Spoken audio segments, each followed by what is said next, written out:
कल्याणपुर में युवक पर जानलेवा हमला, 3 गिरफ्तार। कल्याणपुर के कोलसेवाड़ी पुलिस थाने की हद में मंगलवार को पुरानी रंजिश के चलते एक युवक पर कुछ युवकों ने धारदार हथियार से जानलेवा हमला किया। फरार आरोपियों में से 3 आरोपियों को कोलसेवाड़ी पुलिस ने गिरफ्तार करके आज न्यायालय में पेश किया। दीपक यादव कालिया, तुषार वाल्मीकि और प्रेम सदावर्ते आरोपियों के नाम हैं। कोलसेवाड़ी पुलिस के वरिष्ठ पुलिस निरीक्षक अशोक कदम ने बताया कि पुरानी दुश्मनी के चलते ये जानलेवा हमला हुआ। इस मामले में और भी आरोपियों को पुलिस तलाश कर रही है। कल्याणपूर्वमधील कैलासनगर भागामध्ये परवाला घटना घडली होती।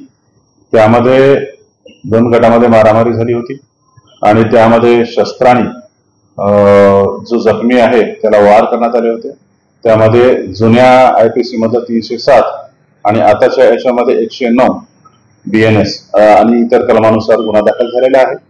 सदर गुन्ह्यामध्ये 3 आरोपितांना अद्याप अटक केलेली आहे। त्यांचे नाव आहेत दीपक यादव काल्या, दुसरा आहे तुषार वाल्मीकि आणि तिसरा आहे प्रेम सदावर्ते। अशा 3 जणांना अटक करण्यात आलेली आहे। अद्यापही काही आरोपींची शोध चालू आहे। थोड्या दिवसात ते पण अटक होतील। सदर गुन्ह्यामध्ये अटक केलेल्या आरोपितांना आज माननीय न्यायालयासमोर हजर करण्यात आलेले आहे आणि माननीय न्यायालय पीसीआर किंवा एमसीआर देईल, त्याप्रमाणे पुढचा तपास होईल। त्यांच्या आणखी आरोपी जे 3 आरोपी त्यांच्यावर काय गुन्हा दाखल आहे का पूर्वीचा?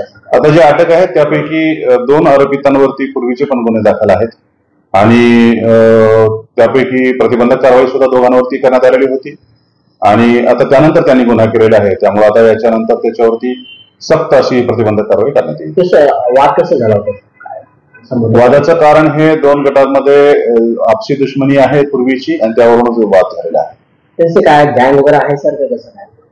गँगबद्दल काही असं विशिष्ट काही माहिती मिळून येत नाही, परंतु एकमेकाबद्दल जे पूर्वीचे भांडण आहेत एवढं मात्र समजतं।